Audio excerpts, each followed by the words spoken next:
성령 충만하시고 승리하십시오. 이스라엘의 마지막 왕은 시드기야입니다. 시드기야라는 왕인데 원래 이름은 마따니아예요. 마따니아. 이게 무슨 뜻이냐면은 하나님의 선물이라는 참 좋은 이름을 가지고 있는 사람인데, 이 사람이 바벨론이 침공을 해옵니다. 언제냐면은 이 선왕이 여호와긴이라고 불리는, 시드기야 발의 앞에 왕이 여호와긴이라고 불리는 그런 왕인데, 조카예요. 이 사람의 조카인데, 조카가 있을 때에 바벨론이라는 나라가 쳐들어와서 이 왕을 폐위를 시켜버리고, 이 삼촌 되는 시드기야를 왕으로 세워가지고 남유다의 이제 마지막 왕이 되어진다 이겁니다.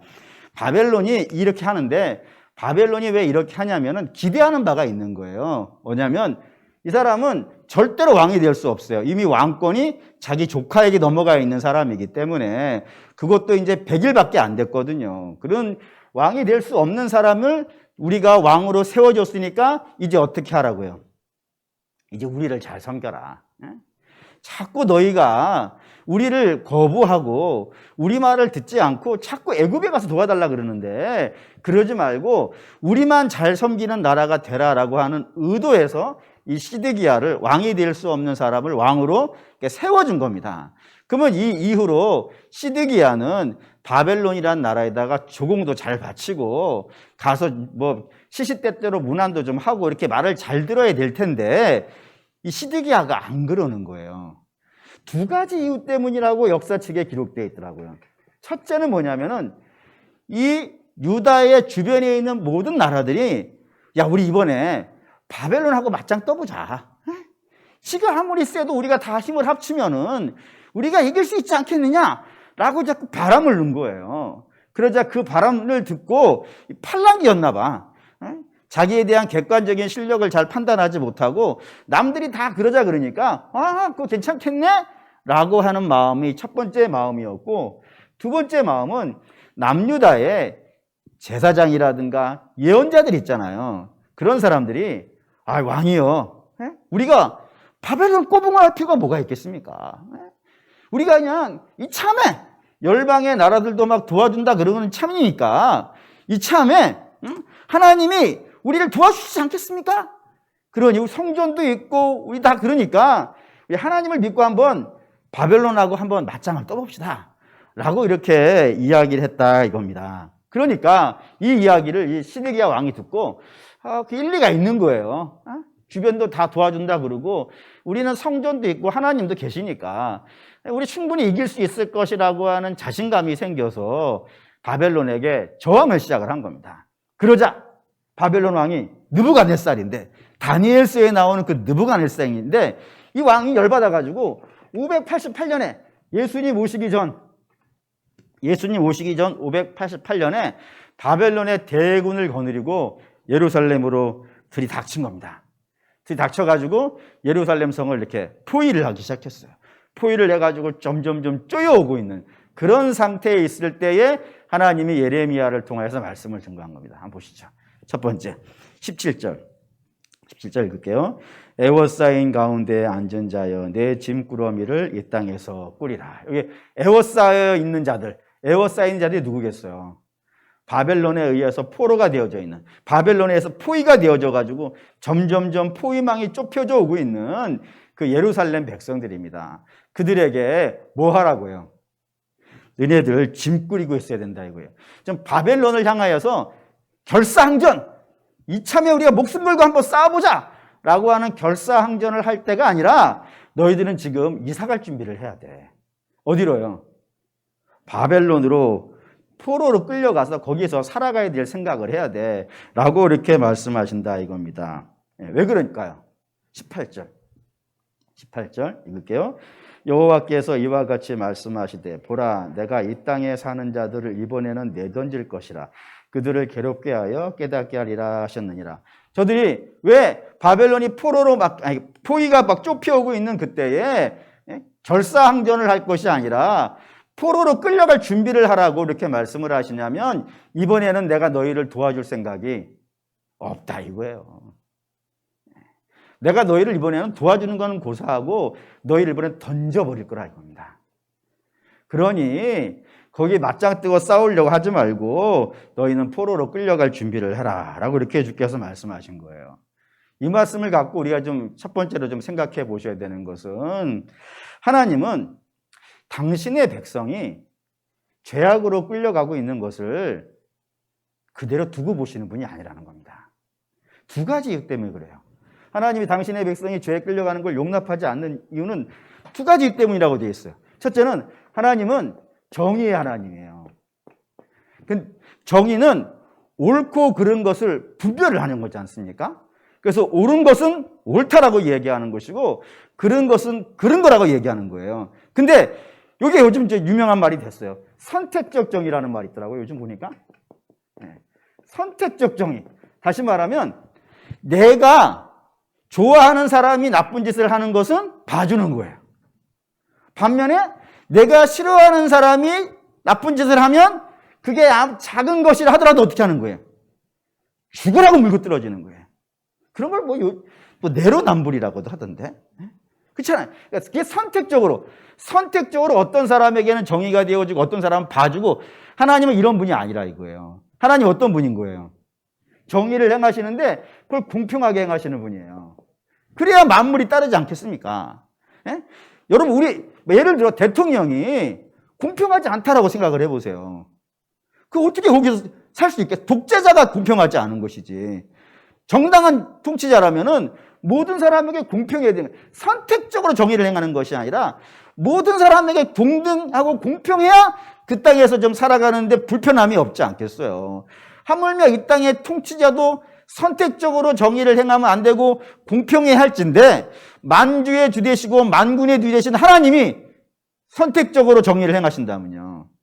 거기 살 수가 없는 거예요. 하나님은 당신의 백성이라 하더라도 죄가 있으면 어떻게 해야 되는 거예요? 심판하셔야 되는 거예요.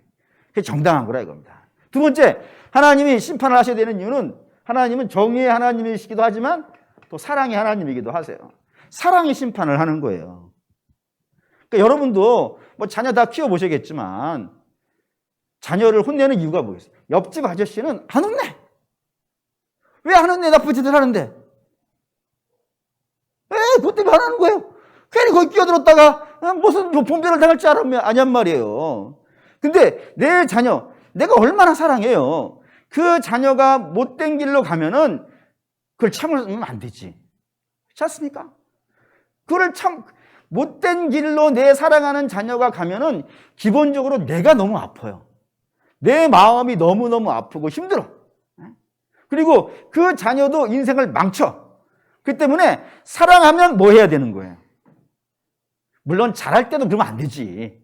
잘할 때는 이쁘다 그래야 되는 것이고 사랑하는 자가 못난 길로 가면요. 혼내야지. 그래서 제가 여러분에게 잔소리를 많이 하는 건가 봐요. 사랑 안 한다. 겁나게. 그래서 하나님도 우리를 사랑하신다면 당신 맨날 우리에게 사랑 안 되면서요. 사랑하는 건 방치하는 게 아니란 말입니다. 지 맘대로 살아가도록 내버려 두는 것이 아니라 도시락 싸들고 다니면서 말려야 되고 혼내야 되고 그래야 되기 때문에 하나님은 사랑이 있는 분이기 때문에 반드시 당신의 백성이라 하더라도 잘못된 길로 가면요. 나무라시고 혼내시고 그래야 되는 거라 이겁니다. 그래서 여기 혼을 내시는데 근데 이 혼내는 게 좀 중요해요. 왜 중요하냐면 하나님이 열방을 혼내는 것과 하나님이 당신의 백성을 혼내는 그 결과의 측면이 달라서 그래요. 열방은 어떻게 되겠어요? 하나님 혼내시면 그럼 날아가는 거예요. 마치 알곡과 가라지가 있는데 가라지는 바람을 불려서 날려보내는 거란 말이에요. 반면에 알곡은 남기려고 그러는 거란 말이에요. 바람을 불리는 것이 똑같다 이겁니다. 보시죠. 거기에 17절에 18절에 뒷부분 보면은 그들을 하나님께서 내던지실 것인데 내던지는 이유는 뭐라고요? 그들을 괴롭게 하여 뭐하게 하려고? 깨닫게 하려고. 그러니까 뭐를 잘못했는지, 뭐가 문제인지, 뭐가 하나님의 마음을 아프게 한 것인지, 뭐가 망하는 길로 가는 것인지, 뭐가 하나님을 근심하게 한 것인지를 저들로 하여금 저 고난 속에서 깨달아서 결국에는 어떻게 하려고요? 회개하고 돌아오게 하려고 하나님께서 이 일을 하신다 이겁니다. 그렇기 때문에 하나님이 이런 분이시라는 것, 하나님은 죄를 당신의 본성인 사랑과 정의 때문에 그냥 방치하실 수 없는 분이고, 그리고 당신의 백성이 잘못된 길에서 회개하고 돌아오기를 간절히 바라시는 하나님이라는 사실을 저와 여러분들이 믿는다 그러면은 우리 뭐 하고 있어야 될까요? 자명한 거예요. 날마다 우리의 인생을 돌아봐야 돼. 그래서 내가 지금 잘하고 있는지 못하고 있는지 점검을 해야 돼요. 여러분, 이 세상에서 사람이 타고 다니는 도구들 있지 않습니까? 교통수단이라고 불리는 그 교통수단 중에서 제일 안전한 게 뭐라 그래요? 비행기라 그럽니다. 왜 비행기가 제일 안전할까요? 걔네들을 한번 뜰 때마다 점검을 해. 전문가가 와가지고 며칠씩 그 뜰 때마다 모여가지고 모든 부속을, 모든 기계들을 다 점검을 한다는 거예요. 그래서 조금이라도 이상하면요, 안 띄우는 거예요. 그게 그 비행기를 세상에서 제일 안전하게. 저도 차를 몰고 다니지만 매일 점검하지 않습니다. 근데 비행기는 늘 점검을 한다. 그래서 세계에서 제일 안전한 도구가 되어졌다면 영적으로도 마찬가지지 않겠어요. 우리가 늘 완벽한 사람이 아니지 않습니까? 그나마 제일 좀 완벽에 제일 가깝다고 한다 그러면은 굳이 꼭 저라고 얘기할 것까지야 없겠지만, 그럼 제가 지금 낫지 않겠습니까? 그럼 나머지 분들은 아침부터 저녁에 주무실 때까지 늘 실수할 수 있다는 사실을 생각하셔야 돼요. 그래서 내가 좀 잘했는가? 내가 오늘은 올바로 갔는가? 혹시 하나님이 기뻐하시지 않는 그쪽 방향으로 간 것은 아닌가? 그래서 늘 점검하고, 점검할 때 기준으로 삼으라고 하나님이 성경을 주신 거잖아요. 그 성경을 놓고 내 인생을 자꾸 거기에 비춰보면서 내가 좀 잘하고 있는가? 못하고 있는가? 그래서 하나님이 내가 이런 모습 싫어한다라고 하시는 걸, 그런 정의의 하나님이라는 걸 아신다 그러면 포기해야죠. 뿐만 아니라 하나님이 나를 너무너무 사랑하신다는 걸 아신다면 나의 잘못으로 인하여서 하나님 마음이 아플 거라는 생각을 해가지고 그 잘못된 길로 가면 안 될 것이고, 혹시 그리고 연약함 때문에 잘못된 길로 들어갔다 그러면 그 말씀을 듣고 회개하고 돌아오는 그런 일들이 반드시 있어야 된다 이겁니다. 그게 이제 성도의 모습인데, 여기 이제 문제가 하나 생겼어요. 19절에서 20절. 19절에서 20절 읽겠습니다. 슬프다 내 상처여, 내가 중상을 당하였도다. 그러나 내가 말하노라, 이는 참으로 고난이라. 내가 참아야 하리로다. 내 장막이 무너지고 나의 모든 줄이 끊어졌으며 내 자녀가 나를 떠나가고 있지 아니하니 내 장막을 세울 자와 내 휘장을 칠 자가 다시 없도다 라고 해요. 여기에 이제 심각한 문제가 됐어요. 여기에 이스라엘이 어떤 상태냐면 중상을 입었대요. 심각하죠, 이것만 해도. 근데 장막도 무너졌대요. 심각하죠? 근데 더 심각한 건 뭐냐면은 내가 중상을 입었어요. 그러면 그것도 굉장히 어려운 거예요, 지금. 굉장히 어렵지만 그래도 나를 옆에서 이렇게 간호해주고 돌봐주고 해줄 만한 다음 세대가 있다면요, 저 희망이 있겠죠? 뿐만 아니라 우리 장막이 무너졌어요. 근데 내가 지금 일으킬 힘이 없어. 하지만 내 사랑하는 자녀와 다음 세대가 있어가지고 그것을 옆에서 이렇게 다시 같이 세워줄 수 있는 사람이 있다면 희망이 있겠어요, 없겠어요? 희망이 있지. 이스라엘은 그게 없다는 거예요. 내가 중상을 입었는데 나를 옆에서 도와줘서 새롭게 일어나게 도와줄 만한 자가 없고, 그 다음 세대가 없고, 내가 우리 집 장막이 무너졌는데 이 무너진 장막을 옆에서 다시 거들어줄 다음 세대가 없다 이거예요. 왜요? 다 앞으로 끌려왔거든. 소망이 없는 거예요. 그러니까 지금도 어렵지만 더 심각한 거는 다음이 더 어려운 거예요. 왜 이렇게 됐을까? 이거는 거예요. 지금 어렵더라도 내일에 대한 소망은 있어야 되는데, 지금은 어려운 건 말할 것도 없지만 내일이 더 좋아질 거라는 기대조차 품을 수 없는 그런 시대가 되었다 이거예요. 어째서? 보시죠. 거기에 21절 읽겠습니다. 목자들은 어리석어 여호와를 찾지 아니하므로 형통하지 못하며 그 모든 양떼가 흩어졌도다. 목자들이 어리석다라는 겁니다. 거기 이제 원래는 왜냐하면 이런 단어가 하나가 들어가 있는데 접속사로 왜냐하면 왜 지금도 어려운데 내일이 더 어려워졌냐면 왜냐하면 목자들이 어리석다라는 겁니다. 이 어리석다는 말을 좀 이렇게 히브리어를 갖고 그 단어를 그대로 우리가 느낌으로 받는다면 어떤 뜻이냐면 속았다라는 거, 속았다. 속았다. 발음이 제일 됐나요, 지금? 뭐라고 들었어요? 속았다? 다시. 속았다. 아니면 속았다. 뭐로 들린 거예요? 이걸로 들린 거야? 이걸로 들린 거야? 앞에 거 아니. 아니 발음이 이렇게 들려. 속았다. 속았다. 속았다. 속았다. 아, 미련하다, 이게 미련하다. 제가 발음 공부를 다음에 더 열심히 하도록 하겠습니다. 속았다, 이거.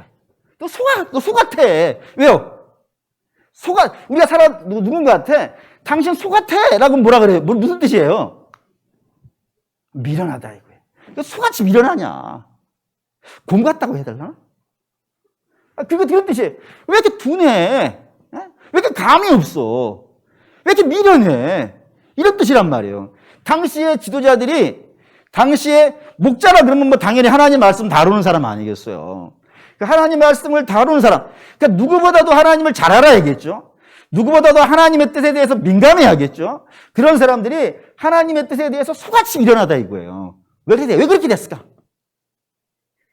이거 성경이 아주 중요한 얘기를 해요. 갈라디아서 5장. 갈라디아서 5장.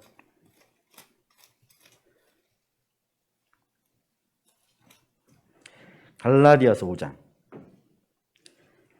16절 17절 한번 읽을까요? 갈라디아서 5장 16절 17절 읽겠습니다. 내가 이르노니 너희는 성령을 따라 행하라. 그리하면 육체의 욕심을 이루지 아니하리라. 육체의 소욕은 성령을 거스리고 성령은 육체를 거스리나니 이 둘이 서로 대적함으로 너희가 원하는 것을 하지 못하게 하려 함이니라. 사람이 이 땅에서 살아가는 방식이 두 가지 방식이 있더라는 겁니다. 하나는 육체를 따라다니는 사람이 있어요. 육체의 소욕, 육체의 욕심, 육체의 생각, 육체의 뜻, 이것이 인생의 목표가 되어져서 그것을 쭉 따라가는 사람이 하나가 있고, 또 한 종류의 사람은 성령을 따라가는 사람이 있더라 이거예요. 근데 이게 한 사람이 그걸 선택하는 거예요. 한 사람이 성령을 따라가게 되면 뭐를 못 따라가는 거예요? 육체의 소욕을 못 따라가는 거예요. 반면에 육체의 소욕을 따라가기 시작하면은 성령의 뜻은요, 못 따라가는 거예요. 그러니 한쪽을 택하면 한쪽은 미련해진단 말입니다. 한쪽을 택하면 한쪽은 미련해지고 그런 상황이라 이거예요. 근데 지금 이스라엘의 지도자들은 이 둘 중에서 어느 쪽을 쫓아갔다 이거예요.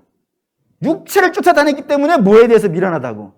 하나님의 뜻에서 미련한 사람이 되었다 이거예요. 이런 예들이 성경에 굉장히 많이 나와요. 예를 든다면 이스라엘의 초대 왕이 누구냐면 사울 왕이에요. 사울 왕. 이 사울 왕이 처음부터 이렇게 모자란 사람이 아니에요. 처음에는 굉장히 멋있어. 예를 든다면 집에 나귀 하나를 잃어버린 거예요. 그래가지고 나귀를 찾기 위해서 아버지의 명령을 받아가지고 이스라엘 전체를 다 찾아다니는 사람이에요. 목사님 그게 뭐 대단해서요? 이게 대단해요. 제가 우리 집에서 애들한테 콜라 한 병 사와. 그러면 아빠가 가시죠. 이런단 말이에요. 셋이 다 있는데 이럴 때라도 자녀를 써먹어야 제가 밥을 먹여주는 의미가 있는 거예요. 근데 이스라엘 전체를 전주를 다 찾아다니는 것도 아니고 앞에 숲을 갔다 오는 것도 말을 안 듣는 판인데 일반적으로 이스라엘 전체를 다니면서 그 나귀 한 마리 찾아다니려고 애를 쓴다니까요. 이게 효자 아니겠어요. 뿐만 아니라 찾다 안 되니까 사무엘에게 가서 물어요. 물을 때 그냥 가는 것도 아니고 사무엘에게 어른인데 뭘 좀 갖다 드려야 될 텐데 하면서 선물도 들고 갈 줄 아는 애란 말이에요. 또 뿐만 아니라 왕으로 기름 부음 받았는데도 불구하고 왕이라고 그렇게 티내지도 아니하고 매일 똑같이 소 끌고 나가서 일하고 하는 겸손할 줄도 아는 사람이란 말입니다. 꽤 괜찮은 사람이었단 말이에요. 그런데 시간이 지나고 나면서 왕 생활을 좀 오래 하고 나더니 중요한 전쟁이 하나가 생겼어요. 아말렉과의 전쟁이 있었는데 사무엘이 와가지고 야 사울 왕이야, 하나님이 너 아말렉 얼마나 싫어하는지 알지? 옛날에 여호수아한테 모세가 하나님이 모세에게 여호수아에게 귀에 못이 박히도록 외우르게 시키라고 하셨어. 하나님이 아말렉하고는 언제까지 싸운다고요? 세상 끝날 때까지 싸운다고. 그러니 너도 아말렉하고 싸워야 돼. 그래서 아말렉과 싸우는데 아말렉과의 전쟁을 하나님이 이기게 해줄 테니까 이번 전쟁에서는 어떻게 되냐면 다 죽여야 돼. 심지어는 그들이 가지고 있는 모든 짐승도 다 죽여야 돼. 이게 하나님의 뜻이야 라고 이렇게 명령을 했어요. 그리고 사울도 알았다고 했단 말이에요. 알았다고 해가지고 전쟁에 나갔어요. 그리고 하나님의 도우심을 입어가지고 그 전쟁에서 이겼다 이겁니다. 그래서 이제 전쟁 이겼으니까 사무엘이 축복해 주려고 사울의 진영에 딱 찾아왔더니 사울의 진영에서 짐승 소리가 들리는 거예요. 원래 전쟁에는 짐승을 안 갖고 나가는 거예요.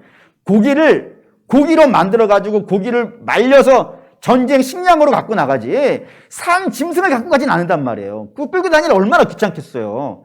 근데 전쟁 진영 안에서 막 짐승 소리 울리니까 야 사울왕 이게 무슨 일이냐? 라고 했더니 사울왕이 내가 이거 하나님께 드리려고 좀 남겨놨어요 라고 그러는 거예요. 그자 사무엘이 확 돌았죠. 하나님이 제사를 원하시느냐 순종을 원하시느냐. 하나님은 네가 드리는 제사가 필요한 분이 아니라 하나님 말씀에 순종하는 당신의 마음에 드는 왕이 필요한 건 아니냐. 너 꽝이야 라고 얘기한단 말이에요. 무슨 뜻인지 아시겠죠? 사울 왕은 하나님의 말씀을 쫓아다니는 사람이 아니라 뭐를 쫓아다니고 있었다고요? 하나님의 말씀을 희생해서라도 자기 주머니 채우려고 했던 사람이라 이거예요. 이게 왕을 하면서 이 권력이라는 것이 사람을 그렇게 만들었나 봐. 자꾸 더 가지려고 그러고 안 뺏기려고 그러고 그런 모습으로 살아가다 보니까 결국에는 하나님의 뜻에 대해서 점점점 멀어지는 거예요. 멀어지더니 결국에는 그 사무엘이 죽고 났을 때 사울 왕이 엔돌의 무당에게 가가지고 귀신 물러달라 그런단 말이에요. 귀신이 오겠어요? 부르면? 그 사단이 오는 것이지. 죽은 자가 어떻게 오냔 말이에요. 귀신이나 따라다니는 것이지. 그러니까 귀신 쫓아다니는 인생이 되어버렸으니 하나님의 뜻에 대해서 얼마나 미련한 자가 됐겠어요. 뿐만 아니라 이건 하나 좀 보시죠. 사무엘상 3장 29절. 사무엘상 3장 29절. 여기에 엘리 제사장 이야기가 나오는데 사무엘상 3장 29절. 2장 29절. 411페이지. 하나님께서 엘리에게 책망을 하시는 이야기인데 여기 이런 말씀이 있어요. 한번 읽겠습니다. 너희는 어찌하여 내가 내 처소에서 명령한 내 제물과 예물을 밟으며 내 아들을 나보다 더 중히 여겨 내 백성 이스라엘이 드리는 가장 좋은 것으로 너희들을 살찌게 하느냐라고. 이게 엘리 제사장에게 한 말이에요. 우리는 이때까지 어떻게 생각하냐면 엘리 제사장이 아니라 그 두 아들이 홈니와 비느하스라고 하는 못난 자가 자기 주머니 채우기에 바빴다. 심지어는 하나님께 제사 드리는 제물까지도 제사 드리기 전에 먼저 뺏어가던 그런 사람이다라고 되어 있는데 여기에는 뭐라고 되어 있냐면 너도 그랬다 이게 너도 같이 네 아들이 그걸 훔칠 때 같이 훔쳤고 네 아들이 그걸 먹을 때 같이 먹었고 제사장이 그런 모습이 되었다 이거예요. 뭐 좀 이렇게 쉽게 이해하는 표현을 한다면 예배 드리는 중에 여기 헌금바구니에 손 집어넣어가지고 가져간단 말이에요. 그거를 아들도 물론 그러는데 아들만 그러고 있는 것이 아니라 엘리 제사장까지 그런 모습이다 이거예요. 그래서 너는 어떻게 그걸 더 좋아하냐? 그걸 어떻게 너도 왜 봐주냐 이거예요. 지도 그러고 있으니까 자기도 그러고 있으니까 같이 봐주고 있다 이거예요. 사람이 굉장히 화가 나신 것이지. 근데 그렇게 엘리 제사장이 하나님의 뜻이 아니라 육체를 따라가다 보니까 어떤 일이 발생됐냐면 3장 1절 읽겠습니다. 아이 사무엘이 엘리 앞에서 여호와를 섬길 때 여호와의 말씀이 희귀하여 이상이 흔히 보이지 아니하더라. 하나님에 대해서 잘 모르게 되더라 이거예요. 엘리가 하나님에 대해서 둔감한 자가 되었기 때문에 엘리를 통하여서 말씀이 나가야 되지 않겠어요. 근데 이게 나가는 말씀이 그런 게 아니라 이거예요.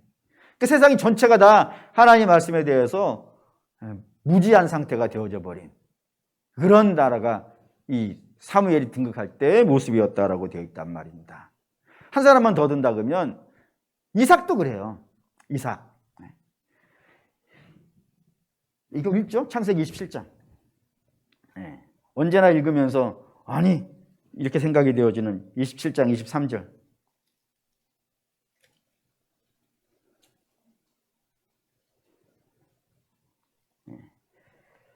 27장 23절 읽겠습니다. 그의 손이 형 에서의 손과 같이 털이 있으므로 분별하지 못하고 축복하였더라. 이삭이 에서하고 야곱을 분별하지 못했다 이거예요. 저 읽을 때마다 참 어이가 없어. 첫째, 어떤 면에서 그러냐면 이삭에게 아들이 5, 6 있는 것도 아니고 딱 둘 있어요. 근데 그게 분별이 안 될까? 두 번째, 이삭이 기력이 세서 그럴까라고 생각해 봤는데 아니 짐승 잡아오면 그것으로 내가 맛있게 먹고 축복해 주겠다고 이렇게 말할 수 있는 사람이 기력이 없는 사람이겠어요? 기력이 없는 사람 먹지도 못해. 그 정도에 잘 드실 수 있을 정도고 잘 드시고 기도까지 할 수 있을 정도면 기력이 세한 분도 아니고 또 뿐만 아니라 어쨌든 그렇다 이거예요. 뭐 이렇게 누워만 계시는 분도 아니고 말이지. 충분히 다 분별할 수 있을 것 같은데 분별을 못하고 있다 이거예요. 왜 그럴까요? 이거 뭐 이유는 자명합니다. 하나님이 에서가 아니라 이삭을 택했다는 사실을 제일 먼저 분명하게 들은 사람이 누구예요? 이삭이에요.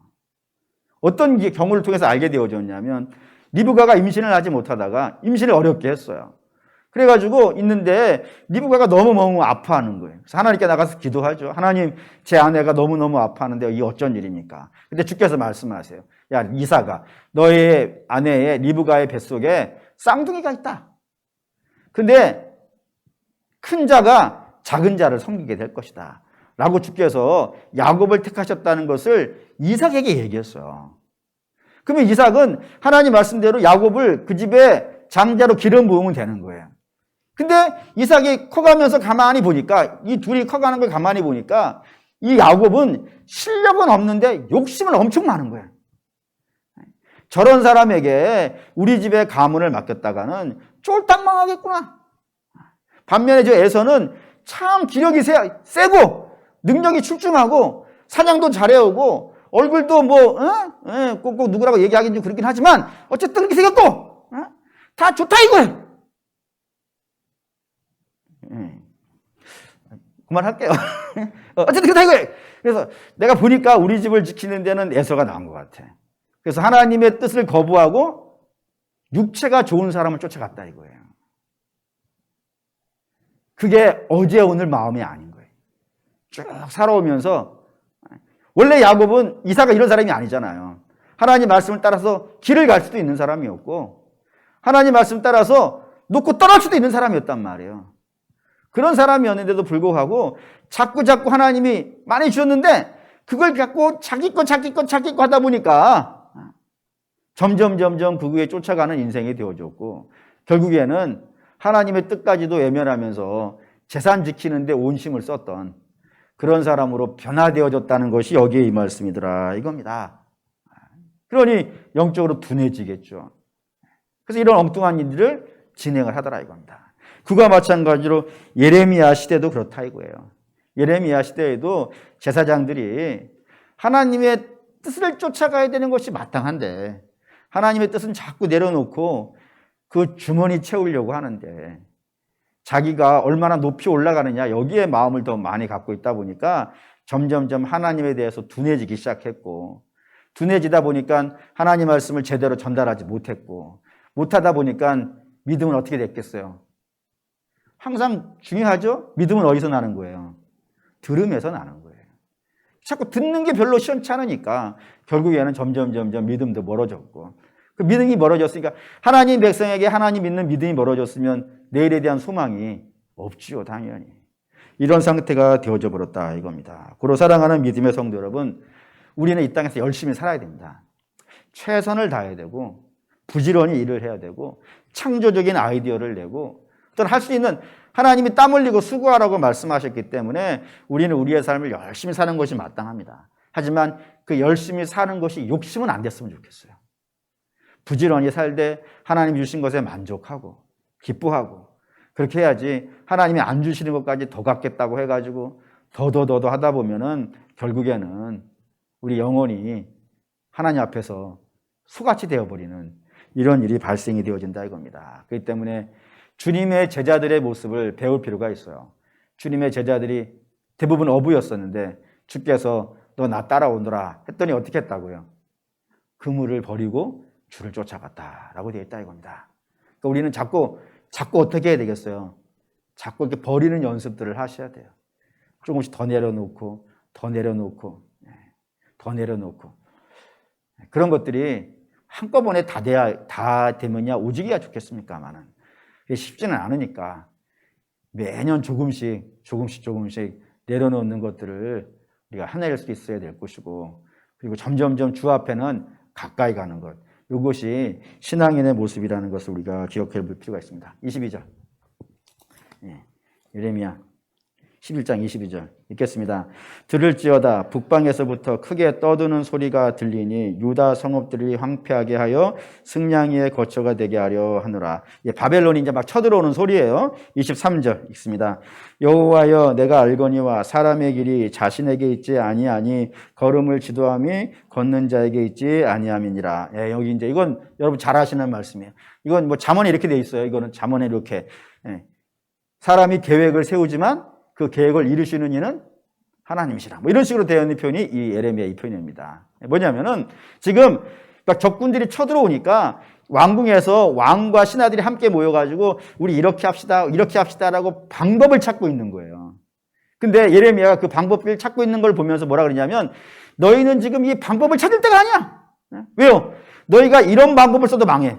저런 방법을 써도 망해. 어차피 너희는 어떠한 계획을 세운다 하더라도 하나님이 그 계획을 인정해 주시지 않으면요, 뭘 해도 망해. 그러니 너희에게는 방법이 중요한 게 아니에요.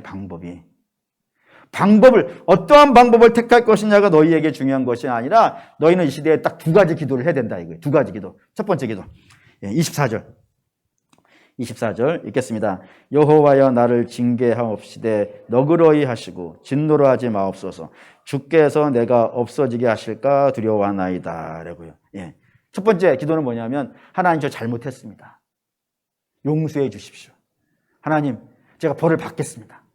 근데 하나님 너무 큰 벌을 내리시면 내가 견디지를 못하겠사오니 주 제가 감당할 수 있을 만큼 그렇게 해 주시라고 하면서 이게 뭐겠어요? 회개하고 은혜를 구하는 겁니다.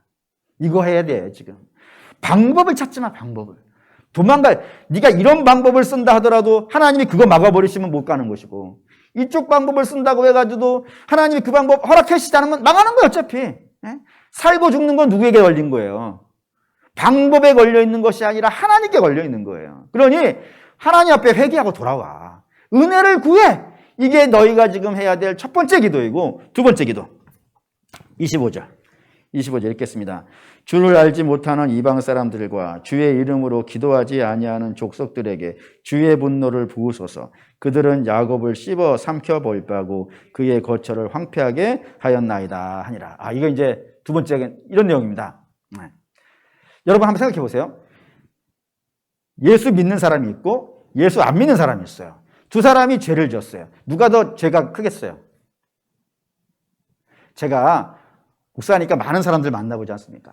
많은 사람들을 만나보면서 얻은 결론이 하나가 있어요. 그게 뭐냐면 죄를 져도 예수 믿는 사람은 예수 안 믿는 사람보다 나아요. 잘 가면이 안 되시는 모양인데, 제가 이제 청년들 많이 해봤잖아요. 예수 믿는 데가 훨씬 나아요. 그래도 말 안 듣는다 해도 예수 믿는 데가 나아요. 나 진짜예요. 성도도 마찬가지예요. 못났다 해도 예수 믿는 사람이 좀 나아요. 다 나을 수밖에 없어. 하나님이 자녀인데 나아요. 그러면 하나님 믿는 자, 좀 나은 자도 하나님의 책망을 받아서 망했다 그러면은 안 믿는 자 더 나쁘잖아요. 이 사람은. 그럼 그 사람 어떻게 돼야 되겠어요? 더 많은 벌을 받아야겠지. 그렇잖아요. 하나님, 이쪽에 벌을 주셨으면 이쪽에도 벌을 주세요라고 하는 거란 말이에요. 근데 이 말이 왜 중요하냐면은 내가 그 일은 안 하겠다 이거예요. 그러니까 이게 이 원수가 나를 힘들게 한 거잖아요, 지금. 이해가 되고 있는 중이죠. 지금 우리가 망했다니까요? 하나님의 벌을 받아서 우리가 망했어요. 근데 우리보다 얘가 더 나쁜 애예요. 근데 얘가 우리를 공격했으니까 내가 얘를 복수해주면 좋겠잖아요. 근데 그 복수를 내가 안 하겠다 이거예요. 그 복수를 누가 해달라고? 하나님 해달라 그러는 거예요. 이게 믿음이라니까요. 왜 이게 중요한지 아시겠어요? 사람이 복수를 하면은 두 가지의 문제가 생겨요. 내가 복수를 하면은. 첫 번째 뭐냐면, 나를 고칠 수 있는 시간이 없어요. 여러분, 사람의 시간이 이렇게 무한대가 있지 않습니다. 제가 예전에 어렸을 때 중국 영화 엄청나게 봤어요. 중국 영화 엄청나게 보는데 대부분 영화가 이래. 원수가 우리 아버지를 죽였어. 그래서 맨날 뭐 해요? 원수를 죽일 무술만 훈련해. 자기 인생은 없어. 자기를 고칠 수 있고 자기를 훌륭하게 만들 수 있는 시간은 없어. 맨 남 죽이는 연습만 하는 거예요. 그 죽여놓으면은 이제 끝나는 건가? 그 다음 뭐 어떡해? 영화가 끝나서 그 다음 모르겠어. 그 인생 뭐이겠어요? 그러니까 복수에 매달리고 있으면은 나를 고치고 회개하고 아름답게 만들어 갈 수 있는 시간이 없어요. 뿐만 아니라 내가 누군가를 미워하는 마음을 가슴속에 갖고 살아가면은 내가 망가져요. 늘 그런 것 같아.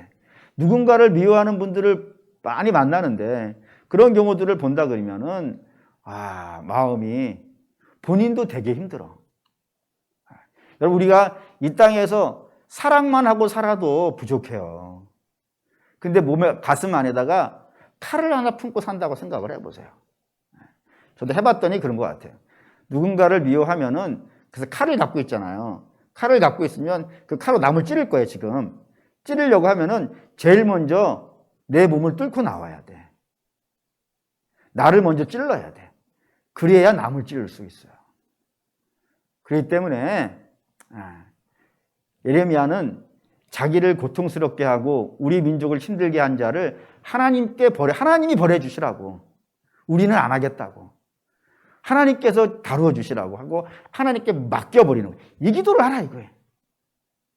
이게 이스라엘 백성들에게 중요한 기도이지 어느 방법을 어느 나라에게 가서 도와달라 그러고 어떤 방법을 택하느냐 하느냐 이걸 먼저 하지 말라라는 것이 오늘 예레미야 이야기입니다. 그리고 사랑하는 믿음의 성도 여러분, 그러니까 성도가 가져야 되는 자세겠죠.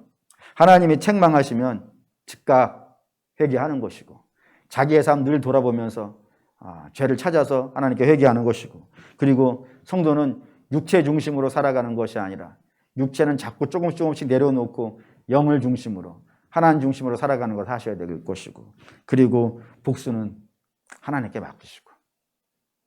그게 힘드니까 기도하는 거예요. 기도는 그냥 단순하게 내 욕심 채우기 위해서 하는 게 아니라 하나님 뜻으로 따라가려고 하는데 안 되니까 기도하는 거예요. 주님 나를 좀 도와주십시오. 이기에 성도가 살아가는 것이다 라고 하면서 예레미야가 말씀한 겁니다. 고로 사랑하는 믿음의 성도 여러분, 우리가 좀 만만치 않은 시대죠.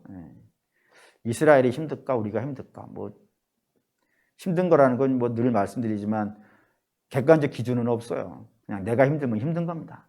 한번 말씀드렸잖아요. 남이 걸린 암보다 내가 걸린 감기가 더 고통스러운 겁니다. 다 누구나 그렇습니다. 힘든 때니까 이때에 우리를 한번 잘 돌아보면서 하나님의 뜻이 무엇인지, 우리가 주님의 교회가 잘 따라왔는지 한번 점검해 보시고, 회개할 것이 있으면 찾아서 회개하시고, 그리고 이참에 주님의 교회가 너무 이 외향적인 것에 너무 많이 신경을 썼던 건 그게 중요한 것이 아니고 내적인 충만함이 더 있어야 되는데, 성도들 우리 모두가 다 하나님께 복을 받았다 그러면 자꾸 외향적인 것만 생각하는 이런 것들이 있다면 좀씩 내려놓고 영적으로 성숙해지는 그런 신앙이 되게 해달라고 기도 좀 하시고, 그리고 혹시 누군가 되게 막 미우신 분이 있다면은 기도하시면 여러분에게 있게 하겠습니까만은, 그래도 혹시라도 만에 하나라도 있으시다 그러면 주님 이제는 좀 내 마음속에서 내보내게 해주십시오. 그래서 이제 주님께 맡기고 나는 내가 살아야 될 믿음의 삶을 살게 해주시라고 기도하실 수 있는 이 밤이 되시기를 주의 이름으로 축원합니다.